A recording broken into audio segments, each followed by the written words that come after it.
ভগবানকে পাবার 5টি রসের ভাব আছে, তাই কি না বাবা? 5টা ভাব, শান্ত, দাস্য, সখ্য, বাৎসল্য এবং মধুর। এই 5টি রসের ভাবের মধ্যে আজ আমরা আস্বাদন করব সখ্য ভাবের লীলা। সখারূপে ভগবানকে কিভাবে পাওয়া যায় সেই ভাবের লীলা। আর সত্যি সত্যি ভগবানের যদি কেউ বন্ধু হয়, ভগবান যে তার প্রতি কতটা করুণা করে, কতটা কৃপাময় হয়, আজ হলো এই লীলাটি তার প্রমাণ। রাধে রাধে। তাই আজকে শুধু এক যুগে নয় বাবা, এই লীলাটি অনেকেই কীর্তন করেন একটি যুগ ধরে, শুধু দাপর যুগের ঘটনাটাকে নিয়ে কীর্তন করেন। কিন্তু আজকে আমরা শুধু দাপর যুগ নয়, আমরা 4 যুগ ধরে ধরে লীলা শুনব। সত্য যুগে ভক্ত কে ছিল, ত্রেতা যুগে কি রূপে জন্ম নিল, দাপর যুগে তো বন্ধু হলোই হলো, কিন্তু বন্ধুর জন্ম কি করে হলো সেই বৃত্তান্তটা আমরা শুনব, এবং কলি যুগে পর্যন্ত কিভাবে এলো। আজ আমরা যে লীলাটি শুনবো সেই লীলাটির নাম হলো কৃষ্ণ সুদামা লীলা। আমরা এক যুগ শুনেছি, এক যুগ, কিন্তু এই যে সুদামা পূর্বের জন্মে কে ছিল, কোন পুণ্যের ফলে তাকে বন্ধু করে জন্ম দিল আমার ভগবান, এবং এই সুদামা এই কলি যুগে কি রূপে জন্ম নিল আমরা সবাই আস্বাদন করব। হরি বল। চলো 4 যুগ ধরে ধরে আমরা লীলাটা বিস্তার করে বর্ণনা শুনব। নিতাই গৌর প্রেমানন্দে হরি বল। আমরা যাব সত্য যুগ। এই সত্য যুগে ভগবান বিষ্ণু 4টি অংশ অবতার হয়েছিল। কটি বাবা? 4টি। কি কি? বাসুদেব, শঙ্কর্ষণ, প্রদ্যুম্ন আর অনিরুদ্ধ। আমরা যদি ভেবে থাকি যে বিষ্ণু একজন, না গো না, ভুল করা হবে। বিষ্ণু 4টি বিষ্ণু, বাসুদেব নারায়ণ, শঙ্কর্ষণ নারায়ণ, প্রদ্যুম্ন নারায়ণ আর অনিরুদ্ধ নারায়ণ। প্রত্যেকের কিন্তু 4টি করে হাত, প্রত্যেকের হাতে শঙ্খ চক্র গদা পদ্ম। দেখলে সাধারণত বোঝাই যাবে না, তবে অন্য কোনোদিন যদি সময় হয় এই 4 নারায়ণের বিস্তার আমি সবিস্তারে করব। ওটা তো অনেক বড় বিষয়, অনেক সময় লেগে যাবে, লীলা সম্পূর্ণ হবে না। তাই যদি আবার কখনো সুযোগ হয় তোমাদের ভালোবাসায়, আবার যদি আসি আমি তোমাদের কাছে, এই 4 শঙ্কর্ষণ, এই 4 নারায়ণের বিস্তার বিবরণ আমি জানিয়ে যাব। তো এই বিষ্ণুর 4টা ভাগ হলো বাসুদেব, শঙ্কর্ষণ, প্রদ্যুম্ন আর অনিরুদ্ধ। এবার ভগবান খেলা করতে করতে দেখছে যে বাহ, খুব আনন্দ লাগছে তো, হ্যাঁ খেলাতে তাহলে এত মজা, ঠিক আছে, আমি নিজের সঙ্গে নিজের খেলা করে যদি আমার এত আনন্দ হয়, তাহলে আমরা যদি ভাই ভাই হয়ে খেলা করি না জানি কত আনন্দ হবে। এই বলে আমার ভগবান ত্রেতা যুগ যেই পড়লো, রাজা দশরথের বাড়িতে 4 ভাই রূপে জন্ম নিল। এবার কে কি রূপে জন্ম নিল? বাসুদেব হলেন রাম, শঙ্কর্ষণ হলেন লক্ষ্মণ, প্রদ্যুম্ন হলেন ভরত আর অনিরুদ্ধ ছোট ভাই শত্রুঘ্ন রূপে জন্ম নিলেন। লীলাটা শুরু এইখান থেকে। রামায়ণের এই ঘটনাটা না জানলে বাবা কৃষ্ণ সুদামা লীলা শুনে আনন্দ হবে না। তাই আমাদের একটু যেতে হবে রামায়ণের মধ্যে। রাজা দশরথ বৃদ্ধ হয়ে গেছে কিনা, তাই ভাবছে আমার 4 পুত্রের মধ্যে আমি কাকে এই সিংহাসনে বসাবো, যোগ্য উত্তরাধিকারী কে আমার 4 ছেলের মধ্যে। গুরুদেব বশিষ্ঠ মুনির পরামর্শ নিলেন। গুরুদেবের আদেশ ক্রমে গুরুদেব সিদ্ধান্ত দিলেন, দশরথ, আমার মতে রাম ছাড়া এই অযোধ্যার দায়িত্ব আর কেউ নিতে পারবে না। তাহলে গুরুদেব আমি আমার রামের রাজ্যাভিষেক শুরু করে দিই? নিশ্চয়ই বাবা, শুরু করে দাও। তাই রাজ্যের মধ্যে ঢাড়া পিটিয়ে দিলেন, শোনো শোনো শোনো শোনো যুদ্ধবাসী, আগামীকাল হবে আমার রামের রাজ্যাভিষেক। তাই শোনো, আনন্দ শুরু করে দাও, উৎসব শুরু করে দাও। ওদিকে রামের মাতা কৌশল্যা নারায়ণের জপ করছে, পুত্রের মঙ্গল কামনা করছে। ওদিকে ছোট রানী সুমিত্রা লক্ষণকে ভালো করে সাজিয়ে দিচ্ছে, দায়িত্ব বুঝিয়ে দিচ্ছে। লক্ষণ, রাম যদি দেহ হয়, তুমি হলে বাবা সেই দেহের ছায়া। জীবনে যত ঝড় আসুক না কেন, যত ঝঞ্ঝাই আসুক না কেন, বাবা একটি কথা মনে রেখো, দেহ থেকে ছায়াটা যেন কোনোদিন আলাদা না হয়। সুমিত্রা মা লক্ষণকে তার পুত্রকে বুঝিয়ে দিচ্ছে দায়িত্ব। আর ওদিকে কইকেয়ী কি করছে গো মায়েরা?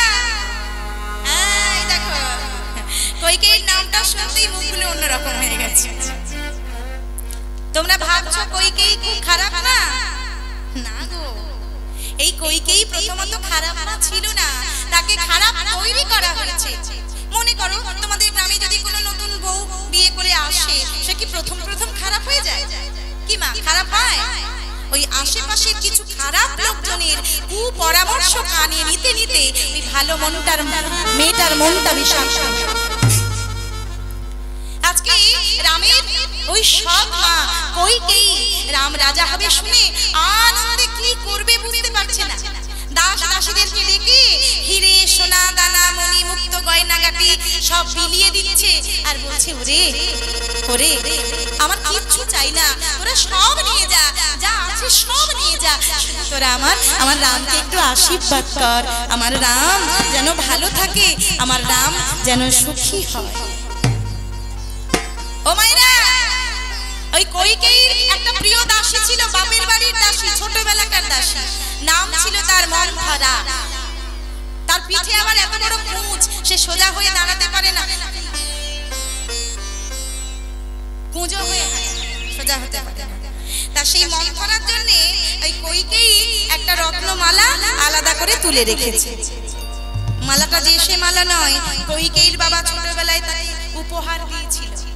সেই মালাটা কোনোদিন গলা থেকে খোলেনি, কিন্তু আজ রামের রাজা হওয়ার আনন্দে মালাটা গলা থেকে খুলেই নিজের প্রিয় দাসী মন্থরাকে দেবে বলে মালাটা আলাদা করে তুলে রেখেছে। যেই মন্থরা এসেছে, ছুটে গিয়ে কইকেয়ী ওই মন্থরার গলায় মালাটা পরিয়ে দিয়েছে। মালাটা গলায় পরার পরে কুঁজি মন্থরা ওই মালাটা গলা থেকে খুলে মালাটা টেনে ছিঁড়ে কুচি কুচি করে পথের ধুলা করতে।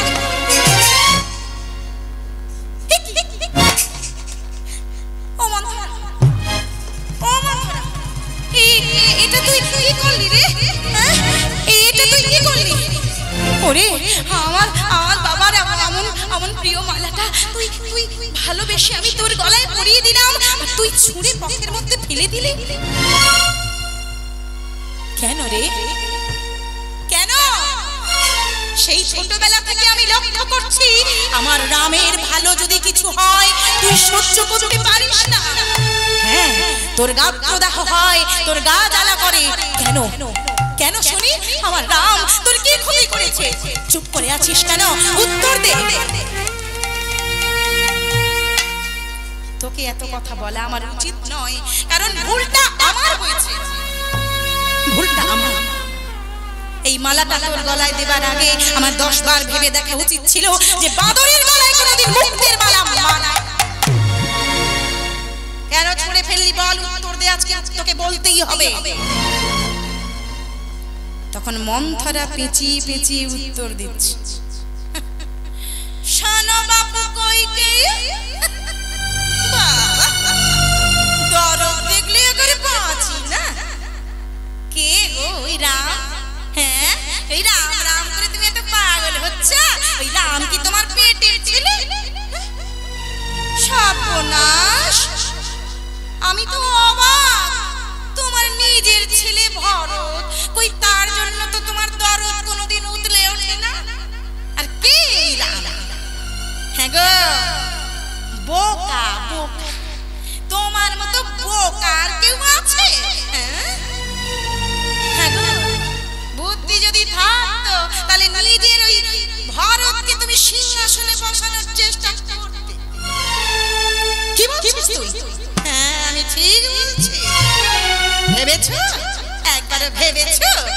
ওই রাম যদি কালকে রাজা হয়ে যায়, তোমার পুত্র ভরত কি হবে? ওই রামচন্দ্রের চরণের দাস। তোমার পরিচয় কি হবে? তুমি একজন দাসের মা। রামের নিজের মাতা কৌশল্যা হবে রাজমাতা।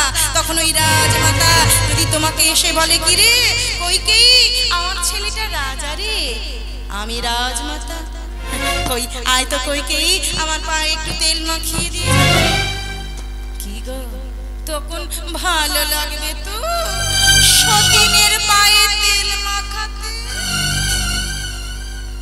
ও মায়েরা, বিষ কি করে ঢোকাতে হয় ভালো করে শিখে নাও গো। ওই রামায়ণের যুগে একটা মাত্র মন্থরা ছিল, তাতে গোটা রামায়ণ তৈরি হয়ে গেল। আর এখন তো সব ঘরে ঘরে মন্থরার চাষ হচ্ছে। একটা কথাতে কইকেয়ীর মাথাটা ঘুরে গেল, যে রাম ছিল কইকেয়ীর নয়নের মণি, ওই কুঁজি মন্থরার পরামর্শ মাথায় নিয়ে সেই রামই হয়ে গেল কইকেয়ীর কাছে চির শত্রু।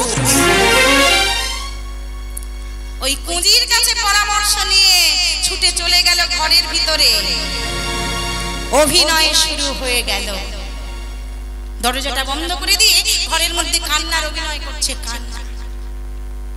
রাজা দশরথ বলছে, কি ব্যাপার? আমার দুই রানীর ঘরে আলো জ্বলছে, কইকেয়ীর ঘরটা অন্ধকার।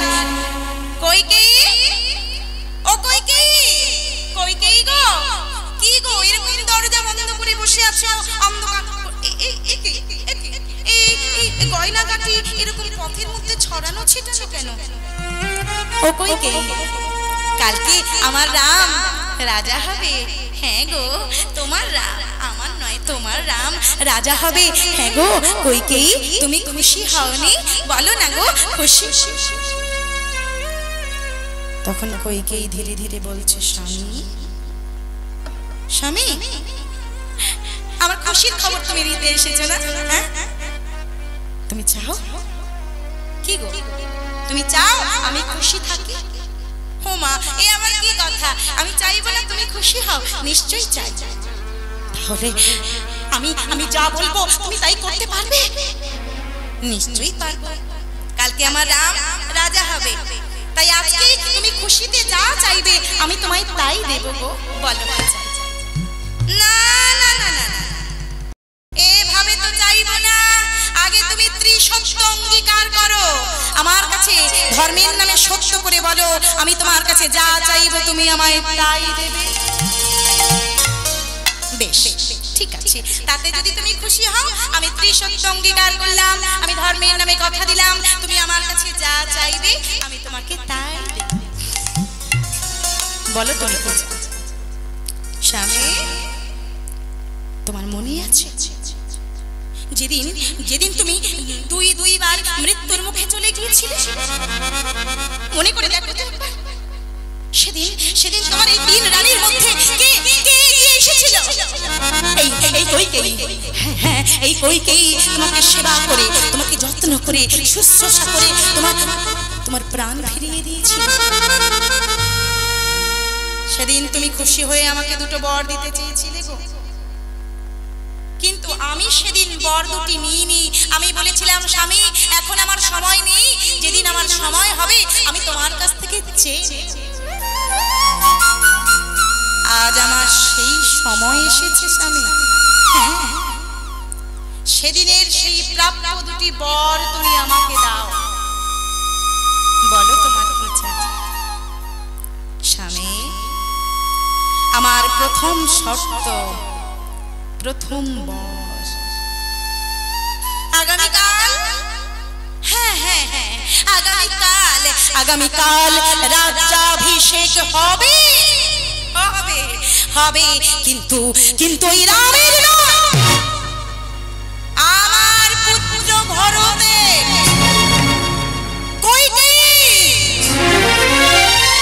কি বলছো তুমি? তুমি কি পাগল হয়ে গেলে?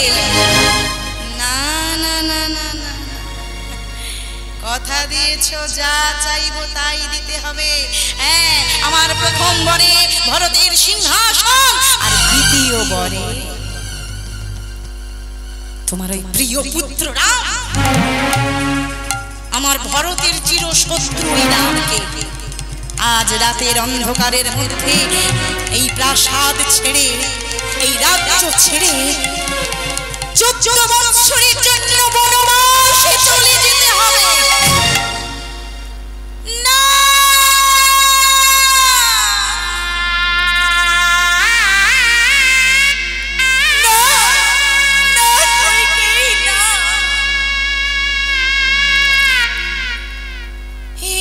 তুমি কি বললে?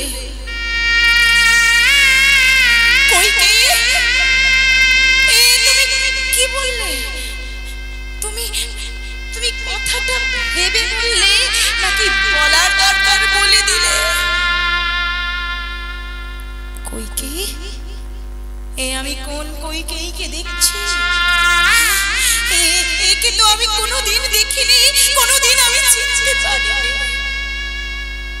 কি গো, কি গো, তুমি তুমি তুমি তুমি কি আমার সেই কইকেয়ী যে কইকেয়ী রাম না খেলে নিজে না খেয়ে বসে থাকতো? কি গো, তুমি তুমি কি আমার সেই কইকেয়ী যে কইকেয়ী রাম না ঘুমালে রামের মাথার পাশে সারা রাত জেগে বসে থাকতো? তুমি কি আমার সেই কইকেয়ী? রামের দুঃখে যন্ত্রণায় সবার আগে যার চোখে জল আসতো, তুমি কি আমার সেই? তুমি এতটা অচেনা, এতটা অজানা, এতটা অপরিচিত হয়ে গেলে কি করে, কি করে?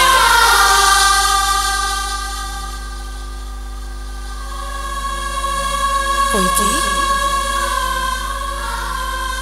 আমি বুঝতে পেরেছি তোমার নিজের পুত্র ভরত, তার জন্য আমি কিছু ভাবনা ভাবিনি বলে তাই তাই তাই অভিমানী, দুঃখী, ক্ষোভে। আচ্ছা আচ্ছা, ঠিক আছে ঠিক আছে, আমি তোমার ভরতকে আগামীকাল রাম নয় আমি তোমার ভরতকে সিংহাসনে বসিয়ে দেব। তুমি খুশি তো? খুশি? বলো না, চুপ করে আছো কেন? তুমি খুশি তো? আমি ভরতকে সিংহাসন দেব, তুমি খুশি না? কিন্তু কইকেয়ী, তুমি আমার রামকে বলে পাঠিও না। না গো, তুমি আমার রামকে বলে পাঠিও না। কথা যখন দিয়েছো সে কথা তো তোমাকে রাখতেই হবে। তখন দশরথ রাজা নয়নের জলে কেঁদে কেঁদে বলছে, কইকেয়ী,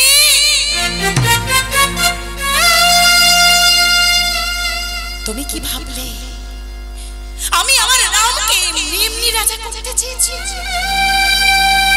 না গো না, আজ আমি তোমাকে প্রমাণ করে দেব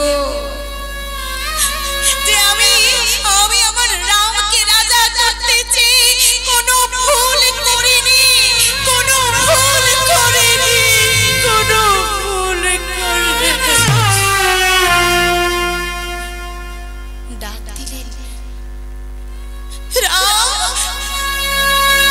রাম, ও রাম। পিতা, আমাকে আপনি ডাকছেন? হ্যাঁ রাম, রাম, ও রাম, তোমার এই মা, না না না, তোমার এই সৎ মা আমার কাছে দুটো বর চেয়েছে, জানো রাম? আমি তোমার মাকে কথা দিয়েছি সেই দুটো বর আমি দেব। তোমার মায়ের প্রথম শর্ত, আগামীকাল রাজ্যাভিষেক হবে, কিন্তু তোমার নয় বাবা, তোমার ভাই ভরতে। তোমার মায়ের দ্বিতীয় শর্ত অনুযায়ী আজ রাতের মধ্যে, এই অন্ধকারের মধ্যে, এই প্রাসাদ ছেড়ে, এই রাজ্যপাট আমাদের সবাইকে ছেড়ে তোমাকে 14 বছরের জন্য বনবাসে চলে যেতে হবে।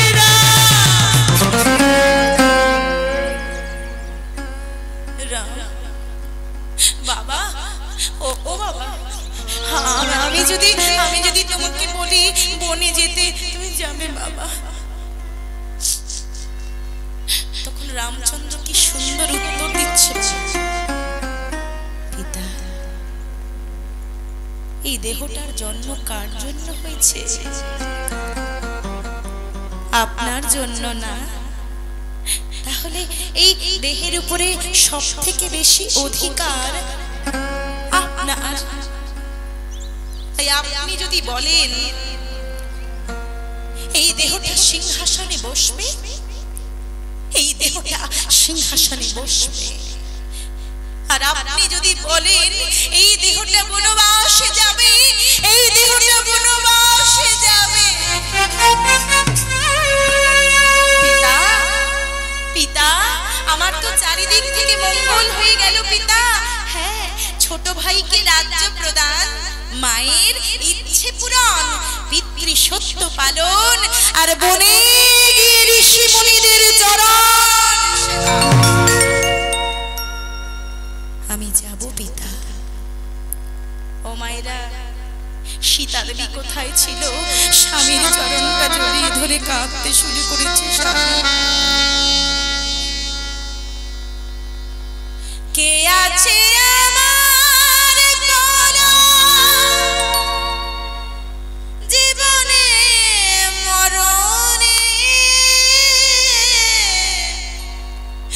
শরণ নিয়েছি তোমারি চরণে। কে আছে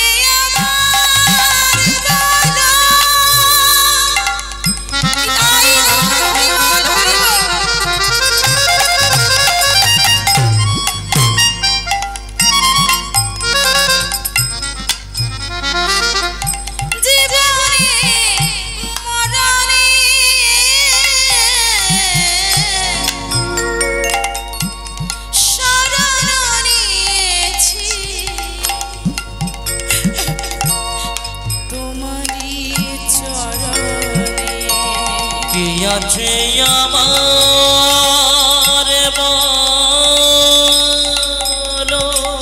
স্বামী আমায় একা রেখে যেও না, জীবনে মরণে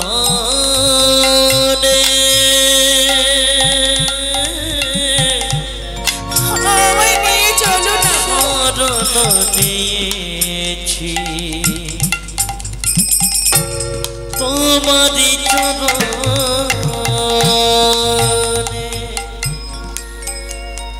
পতি বিনা গতি নাই,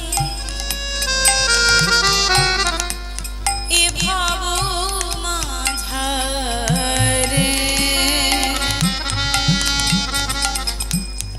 আশ্রয় দাও হে প্রভু, চরণে তোমারে আমি গো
ভালোবাসার থেকে বড় রত্ন ধন আর কিছু হয় না।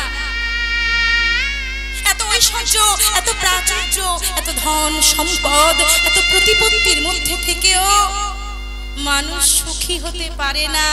যেটা সুখী হয় সামান্য একটু ভালোবাসায়। নিতাই গৌর হরি বল।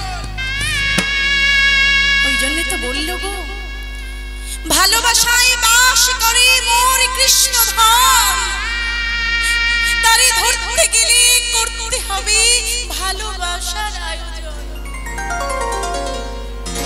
ভক্তমণ্ডলী মায়েরা, আমরা তো ভালোবাসতেই পারি না গো, পারি? আমাদের ভালোবাসার মধ্যে যে বড় গন্ডগোল। আমরা এই জগৎ সংসারে ভালোবাসি স্বার্থের জন্য, আর সত্যি সত্যি যারা এই জগৎকে শিখিয়ে দিয়ে গেল, লায়লা মজনু বলুন, রামচন্দ্র দাস বলুন, বিভিন্ন যারা ভালোবাসার নিদর্শন যারা দিয়ে গেছেন, সত্যিকারের দেখবেন বাবা, তারা কোনোদিন স্বীকৃতি পায়নি, অথচ তাদের মতো ভালো কেউ বাঁচতে পারেনি। বৃন্দাবনের ব্রজ রমণীগণের কথাই ধরুন না, ভগবানকে ভালোবেসে তারা কি বলেছিল? আমরা এই জগৎ সংসারের ভক্তরা ভগবানকে ভালোবাসতে চাই, কিন্তু এই মায়ার সংসারে পড়ে কামনা বাসনার লালসার মধ্যে থেকে আমরা ভালোবেসে উঠতে পারি না। আমাদের চাহিদাটা আগে আসে, ভালোবাসাটা পরে। বৃন্দাবনের ব্রজ রমণীগণ বলেছিল, প্রভু আমাদের কিচ্ছু চাই না, কিচ্ছু চাই না, তুমি কি করলে খুশি হবে, তুমি কি করলে আনন্দে থাকবে, শুধু তুমি আমাদের একবার বলো, তোমার খুশির জন্য আমরা নিজেদের প্রাণ পর্যন্ত দিয়ে দিতে পারি। হরি বল, হরি বল, হরি বল। আর আমরা বাবা এক হাতে ভগবানকে সেবা দিই, আর এক হাত পেতে থাকি, ঠাকুর আমায় দাও দাও আর দাও। তাই সেই ভালোবাসার নিদর্শন বিশ্বের কবি, কবি গুরু কতটা শাস্ত্রজ্ঞ, হ্যাঁ চিন্তা করুন একবার, কতটা শাস্ত্র সম্বন্ধে তার ধ্যান ধারণা, তাই তিনি এত সুন্দর, এত সুন্দর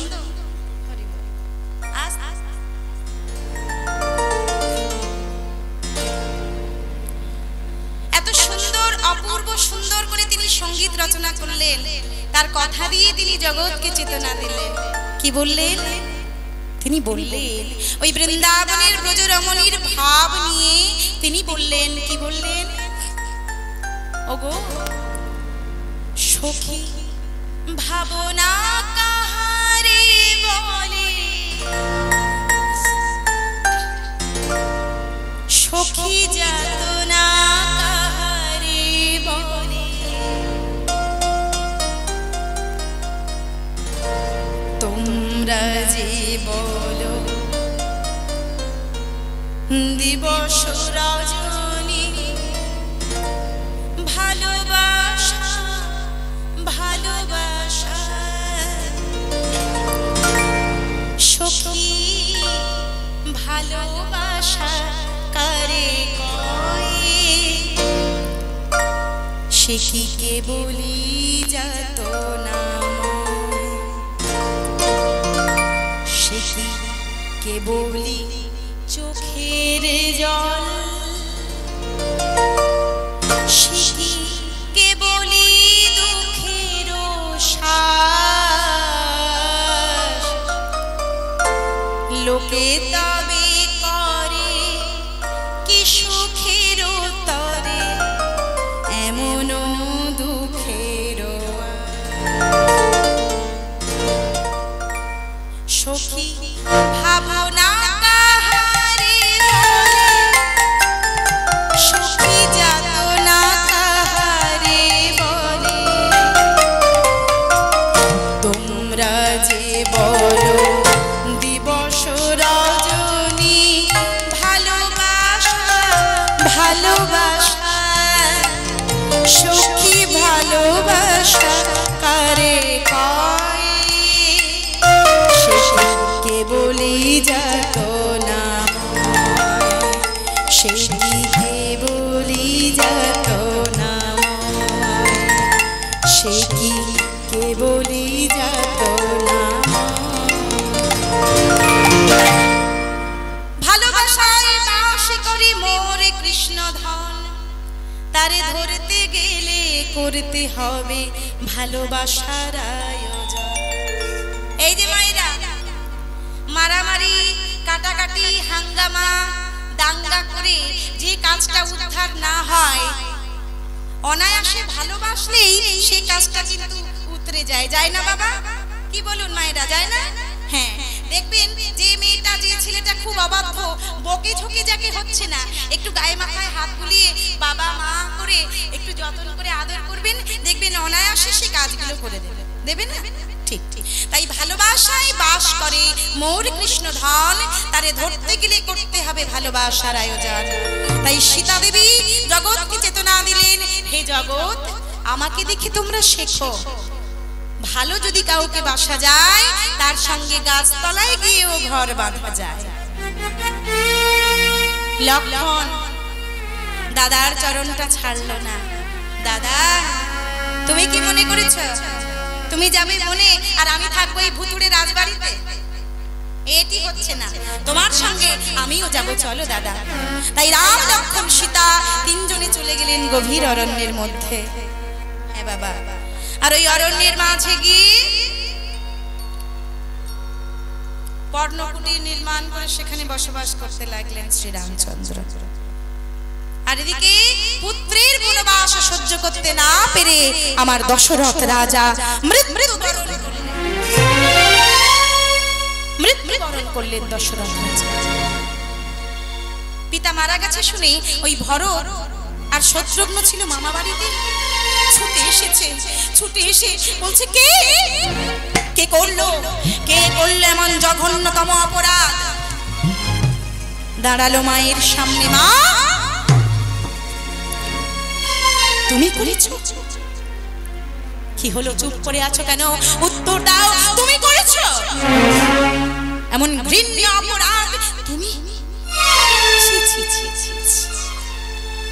নিজের পুত্রের সিংহাসনে বসাতে গিয়ে তুমি কত বড় অন্যায় করেছো, একবার ভেবে দেখেছো? মাগো, গুরুজন যদি করে অপরাধ, যদি সুসন্তান কেউ হয় করে অপরাধের প্রায়শ্চিত্ত, তুমি যে জঘন্য অপরাধ করেছো সেই অপরাধের জন্য আমি প্রায়শ্চিত্ত করে আমার সোনার মতো দাদাটাকে আমি বন থেকে ফিরিয়ে আনবো। আর শুনে রাখো, 14 বছর আমি তোমার মুখ দর্শন করব না, 14টা বছর আমি তোমাকে মা নয়, আমি তোমাকে রাক্ষসী বলে জানবো, রাক্ষসী। চললো ভরত, পথে কেঁদে কেঁদে চলেছে বাবা, কিন্তু রাম যে কোথায় গেছে ভরত তো জানি না। তাই খুঁজতে খুঁজতে পথে চলেছে, নয়নের জলে কাঁদছে আর ভগবানকে ডাকছে, দয়াময় আমি কোথায় গেলে, কোথায় গেলে তোমার দেখা পাবো?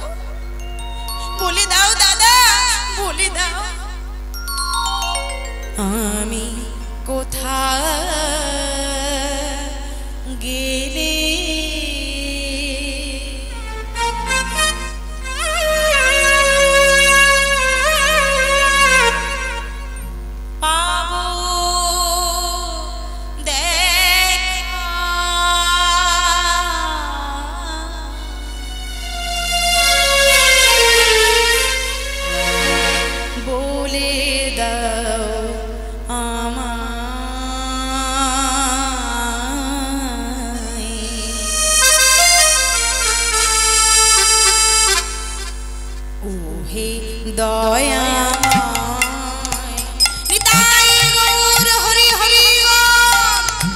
আমি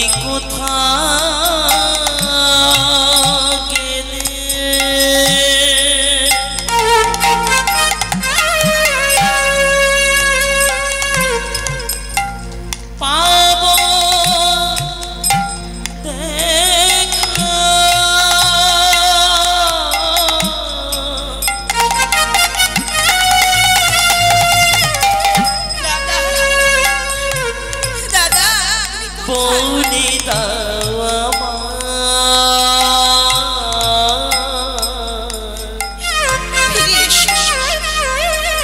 ফিরে এসো দাদা। ওহে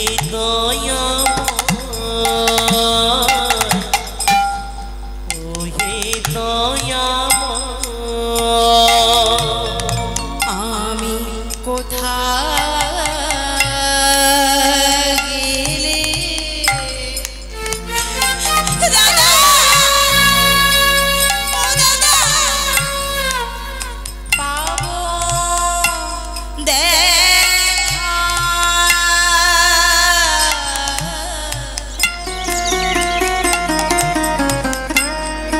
কৃপা করুন ঠাকুর, বলে দাও আমার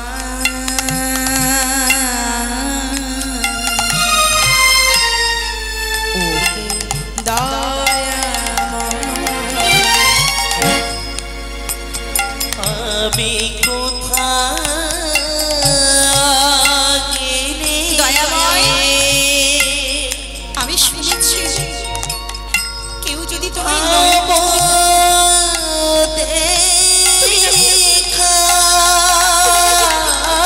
তাকে করুণা করো, কৃপা করো।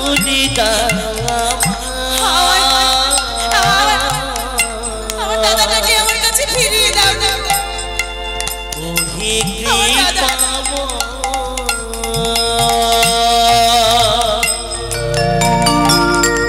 প্রেম জলে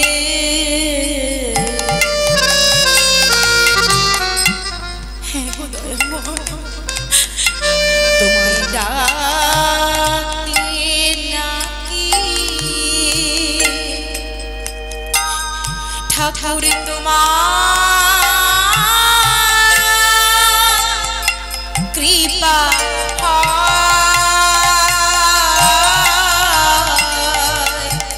প্রেম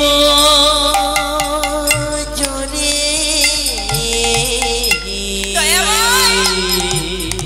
কৃপা করো, করুণা করো, আমার দাদাকে আমার কাছে ফিরিয়ে দাও। অগ্নি নাকি ঠাকুর ঠাকুর ঠাকুর তোমার দেখা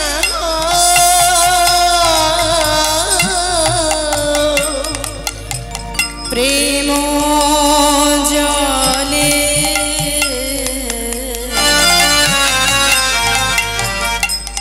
দয়াময়, তোমায় ডাকলে নাকি ঠাকুর তোমার কৃপা হয়।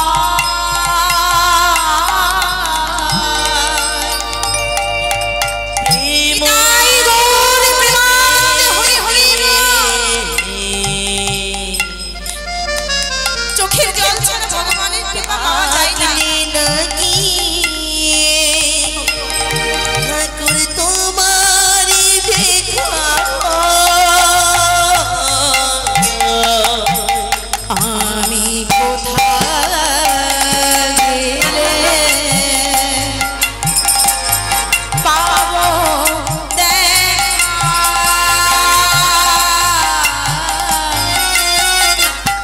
বলে দাও আমায় ওহে দয়াময়, ওহে দয়াময়, ওহে দয়াময়।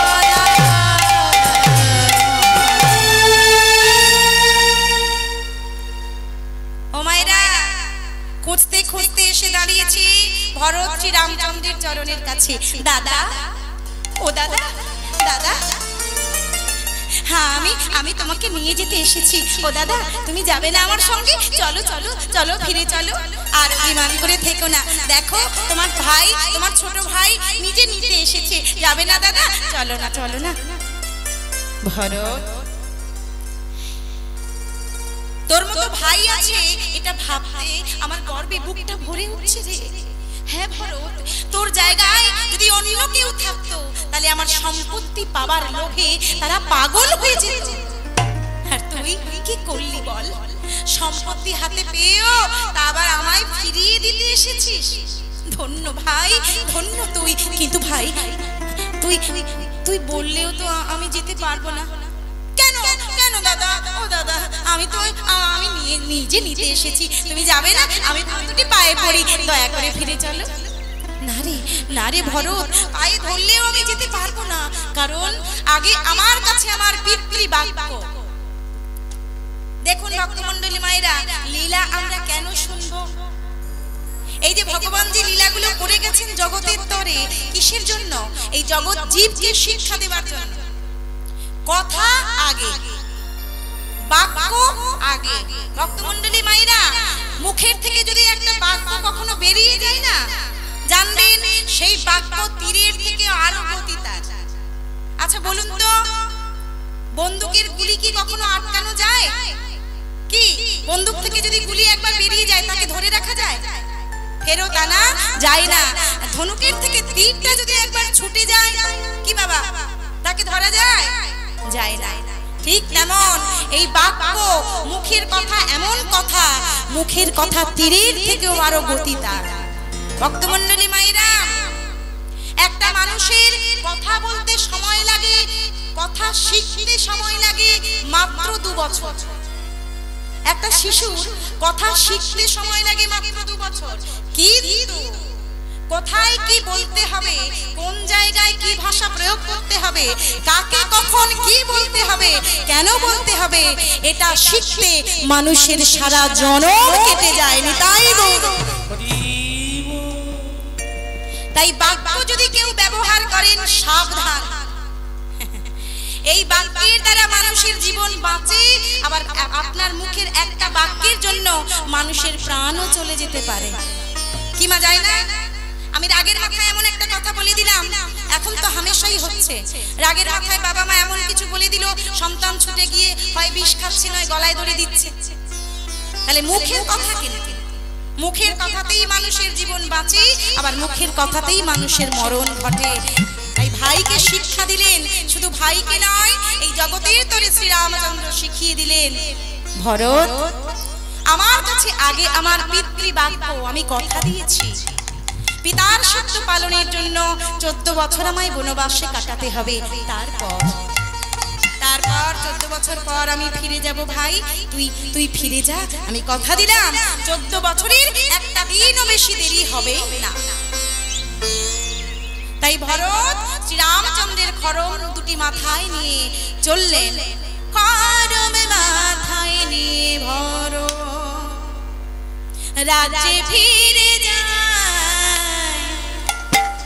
রাজ্যে ফিরে গিয়ে ভরত রাজ্য যে চালায়, খড়ম মাথায় নিয়ে ভরত রাজ্যে ফিরে যায়। রাজ্যে ফিরে গিয়ে ভরত রামের রাজ্য যে চালায়। আর কি করছে ভরত? খড়মটি মাথায় রেখে ফিরে এসেছে। শ্রীরামচন্দ্রের খড়মে ভরত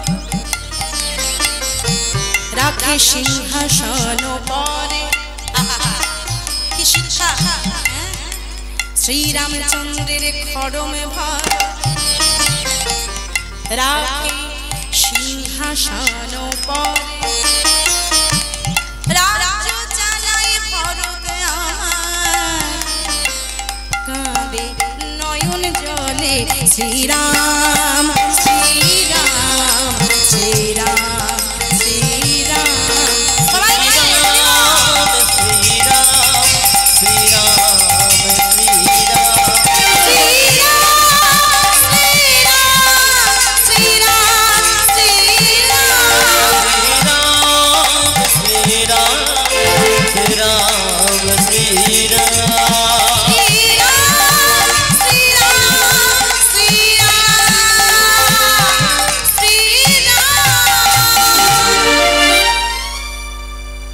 সিংহাসনের মধ্যেই হরমূর্তি রেখে মাটিতে বসে ভরত 14টা বছর রাজত্বটা শাসন করলো মা, রাজ্যটা শ্রীরামচন্দ্রের। এবার ওদিকে রাবণ বধ করে শ্রীরামচন্দ্র ঘরে ফিরে এলেন। 14 বছর পরে যখন ঘরে ফিরে এসেছে, ও মায়েরা, এই ঘরে ফিরে এসে শ্রীরামচন্দ্র যে যা চাইছে তাকে তাই দিয়ে দিচ্ছে, তাই দিয়ে দিচ্ছে। দূরে দাঁড়িয়ে ছিল ভরত। শ্রীরামচন্দ্র ভরতের কাছে গিয়ে করজোড়ে বলছে, ভাই, ও ভাই, দাদা, 14 বছর আগে তুই আমাকে যখন ফিরিয়ে আনতে গিয়েছিলিস, তখন আমি তোর কথা রাখিনি, আমি তোকে ফিরিয়ে দিয়েছিলাম। কিন্তু আজ 14 বছর পরে আমি কথা রেখেছি, একটা দিনও দেরি করিনি। দেখ ভাই, আমি ফিরে এসেছি। বল না ভাই, সবাই তো নিজের মনোমতো কিছু চেয়ে নিচ্ছে, তুই চুপ করে দাঁড়িয়ে আছিস। বল না ভাই, তোর কি চাই? যা চাইবি আজ আমি তোকে তাই দেব। তখন ভরত নয়নের জলে দাঁড়িয়ে দাঁড়িয়ে কেঁদে কেঁদে বলছে, ওগো দাদা গো, 14 বছর আগে আমি যখন তোমাকে ফিরিয়ে আনতে গিয়েছিলাম, ছোট ভাই বলে তুমি আমায় ফিরিয়ে দিলে,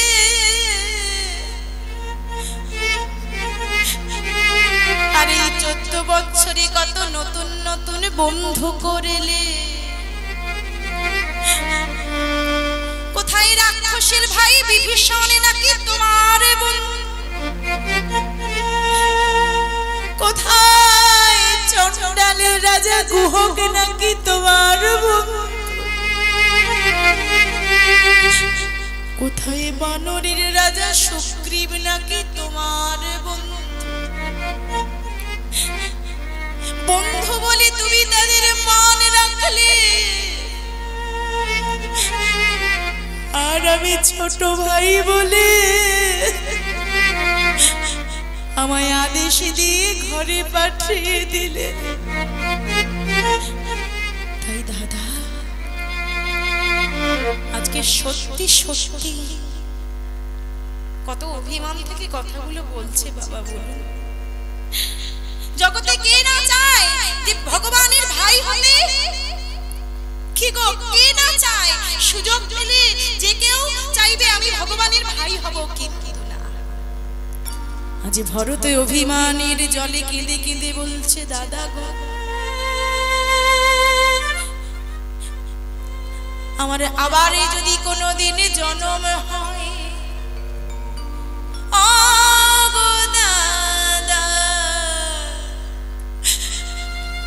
আমার আবার যদি কোনোদিন জন্ম হয়, আমি জানি না আমার কর্মের ফেরে আমার আবার জন্ম হবে কিনা, কিন্তু যদি আবার আমার জন্ম হয় দাদা, সেই জন্মে আমি আর তোমার ভাই হয়ে আসতে চাই না।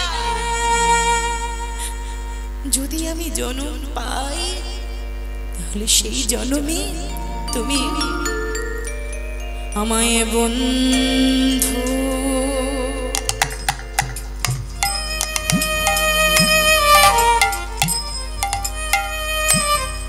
করে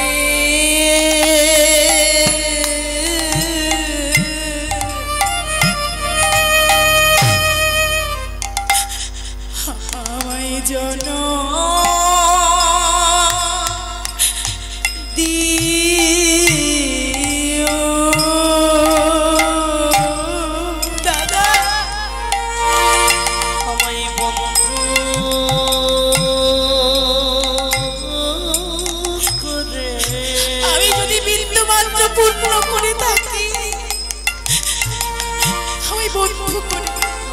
জন্ম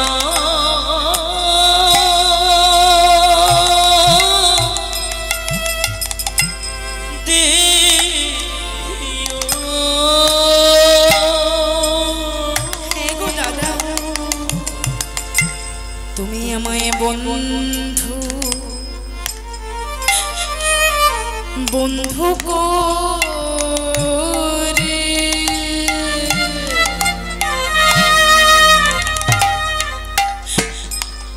আমায় জন্ম দিয়ে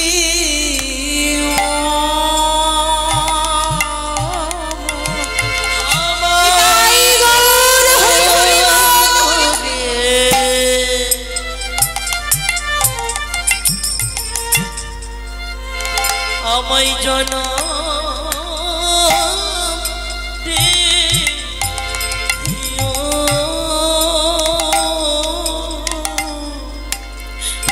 তোমায় মনে মনের মতো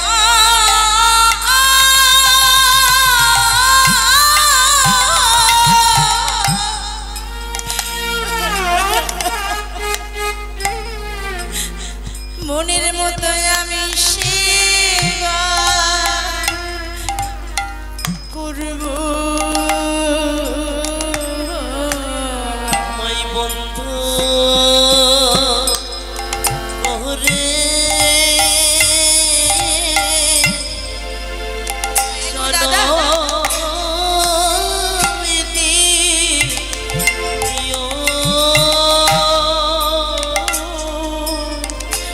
ওগো এই জন্মে আমি চেয়েও তোমার চরণটা সেবা করতে পারলাম না দাদা,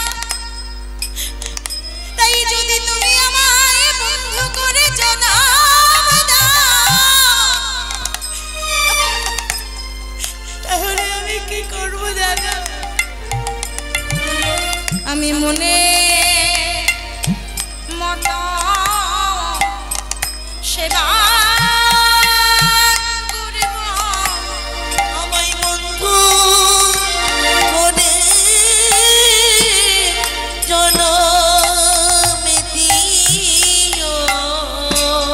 মনে মতো সেবা করব ওই আমায় বন্ধু করে জনম দিও তোমায় মনে